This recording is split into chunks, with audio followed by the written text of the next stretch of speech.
Les moteurs les plus courants sous le capot de la Ford Focus 3 sont les anciens moteurs atmosphériques éprouvés de 1,6 et 2,0 litres. Tous les moteurs de 1,6 litres de la Ford Focus sont équipés de déphaseurs. Ils produisent de 85 à 125 chevaux. Ce sont des moteurs tout à fait normaux. Oui, ils peuvent cogner les pistons à froid, aussi bien au niveau des jupes que des axes de piston, mais sans conséquences graves. Le moteur atmosphérique de 2 litres est basé sur l'ancien moteur de la série Mazda LF, mais a reçu une injection directe. Sa pompe d'injection de carburant et ses injecteurs ont causé des problèmes pendant la période de garantie. 1.0 EcoBoost. Disponible dès le début des ventes de la troisième Focus, le moteur 1.0 EcoBoost est une « chose en soi » dont il ne faut pas avoir peur. Mais il ne faut pas non plus croire à sa grande fiabilité. Si vous décidez de lui faire confiance, vous devez absolument connaître ses faiblesses. Mais il n'est pas nécessaire d'améliorer la conception de ce 3 cylindres miracle. 1.6 EcoBoost. Le moteur civil le plus puissant de la Ford Focus 3 est un moteur turbo essence de 1,6 litres. Waouh, quel gâchis les ingénieurs ont fait avec ce moteur. Eh bien, ils n'ont pas pu égaler le fragile bloc cylindre en alliage léger avec la température de fonctionnement volontairement élevée de ce moteur, équipé de jusqu'à 3 thermostats. En général, tout a conduit au fait qu'il est préférable de prendre immédiatement l'EcoBoost de 1,6 litres entièrement reconstruit avec des doublures en fonte plus durables. Ou, si le moteur d'origine est toujours en vie, prenez toutes les mesures pour réduire la température du thermostat. Pour ce faire, au lieu d'un thermostat passif, installez celui d'origine amélioré, 2 184 696, avec ouverture à 82 degrés, et les deux thermostats contrôlés sont retirés d'une manière ou d'une autre. Ils refroidissent également l'admission et, sans ces mesures, le 1,6 litres EcoBoost se déforme littéralement avec le gonflage des cylindres et la déformation du lit de vilebrequin, et il y a des chasses d'eau du bloc sous le joint de culasse. Autrement dit, ce moteur doit être modifié avec un fichier. 1.5 EcoBoost. Un EcoBoost de 1,5 litres est apparu sur la Ford Focus restylée. Les ingénieurs ont foiré ce moteur, il accumule étonnamment une flaque d'huile dans le collecteur d'admission. Il s'agit de l'accumulation de vapeur d'huile provenant du système de ventilation du carter. Pour résoudre le problème, vous devez remplacer l'admission par une admission améliorée, où cette huile est simplement évacuée dans le carter. Et lors du fonctionnement de ce moteur, les ingénieurs de Ford ont décidé de mettre à jour le bloc cylindre. Ils ont dû le faire en raison d'un défaut de fabrication du bloc cylindre, qui a entraîné la pénétration d'antigel dans l'un des cylindres à partir de la chemise de refroidissement à la jonction avec le joint de culasse. De plus, bon nombre de ces moteurs 1.5 EcoBoost, avec des problèmes tout à fait mineurs, meurent à cause de la destruction du piston du deuxième cylindre. On pense que la destruction est due à une surchauffe provoquée par les particularités de la formation du mélange de ce moteur. Assurez-vous de noter qu'aucun des moteurs à essence mentionnés pour la Ford Focus 3 n'a de compensateurs hydrauliques. La Ford Focus Diesel de 3e génération est très probablement une voiture importée d'Europe. Ce modèle était équipé d'un moteur de 1,6 et 2 litres. Après restylage, un moteur de 1,5 litres est apparu. Tous sont d'origine française et jouissent d'une bonne réputation. Les moteurs diesel junior d'un volume de 1,5 et 1,6 litres sont des descendants du moteur DV6, mais équipés de culasses à 8 soupapes. Le 2 litres est connu des fans de Peugeot et Citroën sous le nom de DW10C. Ces moteurs diesel ne présentent aucune faiblesse inhérente. Incroyable mais vrai, il suffit de les remplir de gazole normal, de changer l'huile tous les 10 000 km et de ne pas oublier de remplacer la courroie de distribution et les rondelles sous les injecteurs. Passons à l'examen des transmissions automatiques. Ici, Ford ne se distingue pas par la flexibilité et l'élégance des solutions. PowerShift 6 DCT 250. La Ford Focus 3 a présenté à ses fans les transmissions présélectives. Ici, il s'appelle PowerShift, et l'idée est la même que celle du DSG. Les moteurs atmosphériques d'une cylindrée de 1,6 et 2,0 litres sont propulsés par une transmission à double embrayage sec Getrack 6 DCT 250. Les changements de vitesse et le fonctionnement de l'embrayage sont contrôlés par une unité électromécanique qui contrôle les solénoïdes et les moteurs électriques. Et PowerShift lui-même comporte de nombreux engrenages, presque comme un mécanisme d'horlogerie. Ford a eu du mal avec son PowerShift, et elle l'a amélioré, l'a changé sous garantie et lui a appris à passer en douceur entre la première et la deuxième vitesse. En conséquence, si tout est modifié et mis à jour, vous pourrez alors vivre avec PowerShift. Avant d'acheter une Focus avec cette transmission, vous devez effectuer un diagnostic à l'aide d'un scanner propriétaire et vous assurer que le dernier firmware est installé. Au total, Il y a eu 6 mises à jour logicielles pour les moteurs PowerShift de 1,6 litres et 7 mises à jour pour les moteurs de 2,0 litres. Par conséquent, dans le numéro de firmware à 10 chiffres, la dernière lettre est F ou E, FV6P7J104JF pour 1.6 et FV6P7J104JE pour 2.0. Vous devez également interroger l'unité de commande de la transmission PowerShift. Que se passe-t-il si elle se plaint de la santé des embrayages des actionneurs? L'unité de contrôle, également connue sous le nom de TCM, a été mise à jour 3 fois. Sur la Focus 3 pré-restylée, cela n'a pas duré longtemps.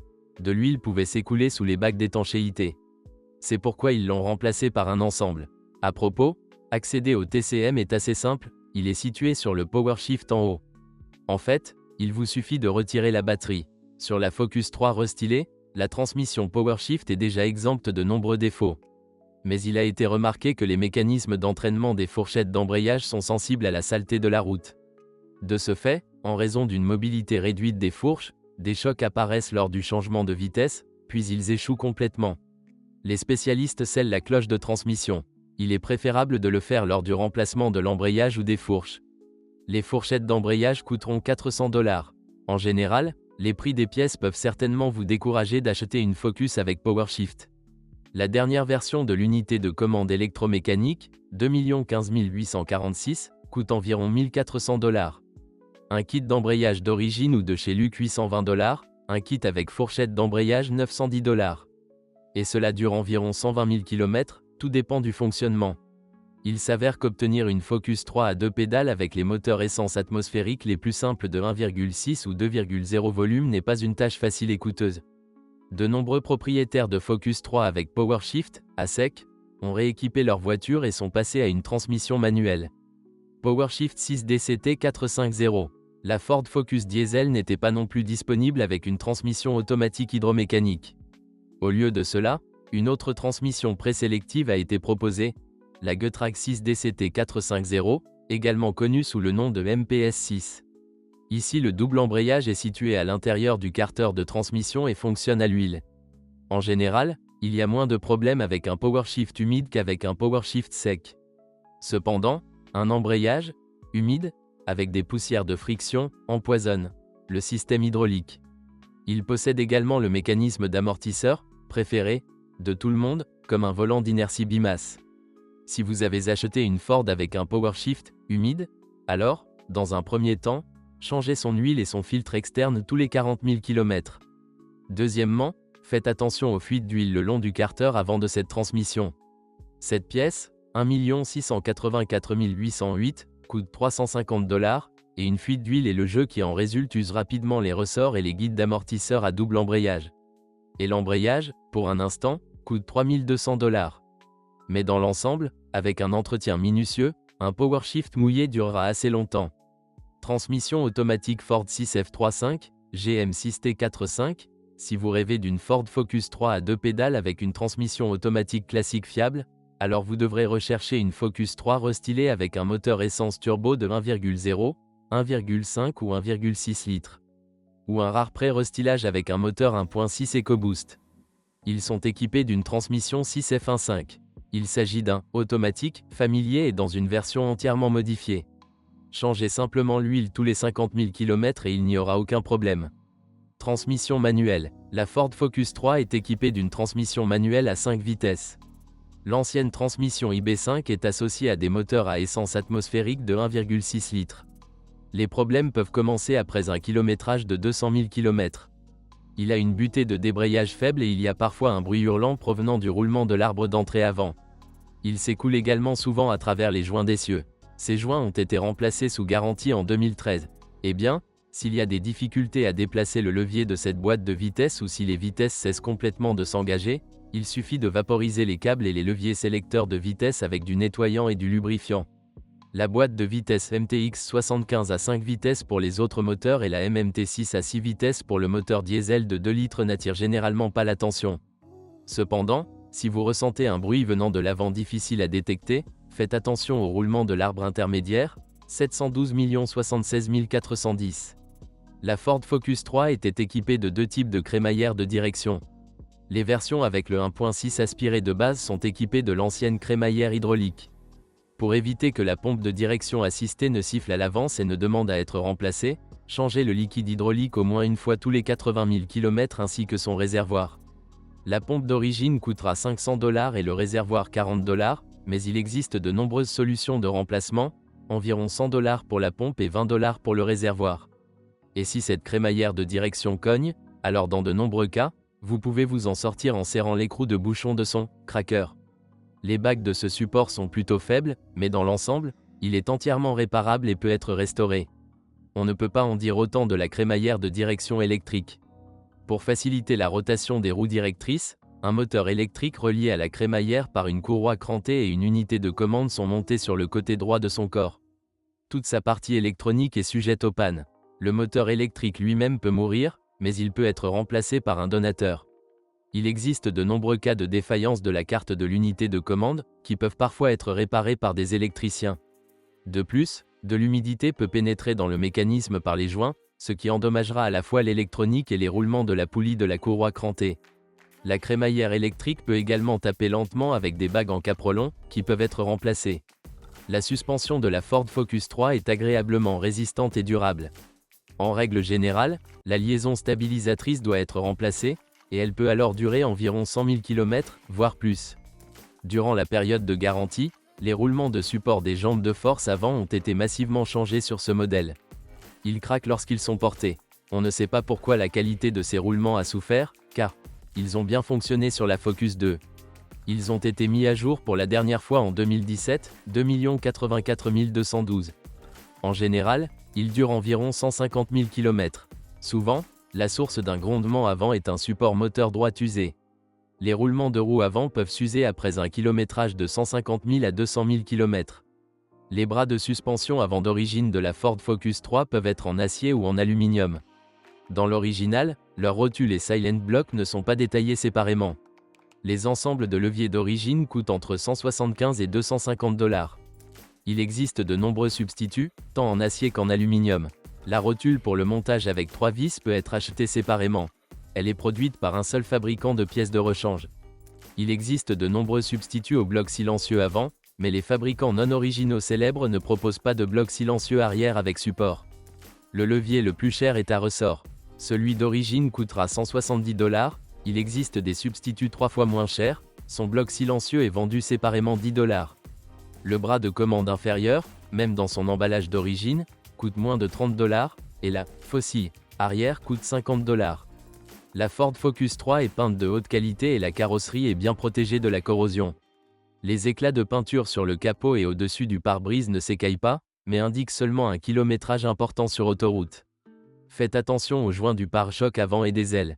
La peinture peut se décoller à cet endroit. Vous pouvez également trouver ici un film protecteur, sous garantie. Les concessionnaires ont protégé ces zones de la peinture écaillée et ont repeint les ailes avant cela. Des éclats de peinture peuvent également apparaître le long des arches arrière, y compris à la jonction avec le pare-choc, et autour de la moulure de coffre en plastique. Le bord du couvercle du coffre de n'importe quelle version Focus frotte contre le pare-choc sur de nombreuses voitures. La peinture s'estompe sur le haillon et peut sérieusement s'estomper. Les abat-jours des phares sont fabriqués dans un plastique très délicat, ils sont donc rapidement sablés, voilés et rayés même lorsqu'ils sont doucement frottés pour les sécher. Les phares peuvent s'embuer, ce qui a été corrigé sous garantie en perçant des trous de drainage. Si les anciens propriétaires de la Focus ont poussé les bordures, des fissures peuvent subsister sur les garnitures de seuil en plastique. Et lors de chocs frontaux légers, lors d'un accident, les radiateurs sont très facilement endommagés, ils sont situés à proximité du pare-choc. L'unité de commande moteur de la Focus se trouve à l'avant gauche, c'est-à-dire derrière le pare-choc et devant le passage de roue gauche. Presque rien n'arrive à l'ECU si la doublure d'aile et, surtout, le boîtier de l'unité de commande elle-même sont intacts. Il arrive qu'après un accident, le boîtier se fissure, mais il est installé en place sans réparation ni remplacement. Dans ce cas, l'ECU est rapidement exposé à l'humidité, qui provient à la fois de la route et du lavage. En conséquence, une grande variété de problèmes se produisent, du crash du micrologiciel de l'ECU à la perte totale d'alimentation de la machine.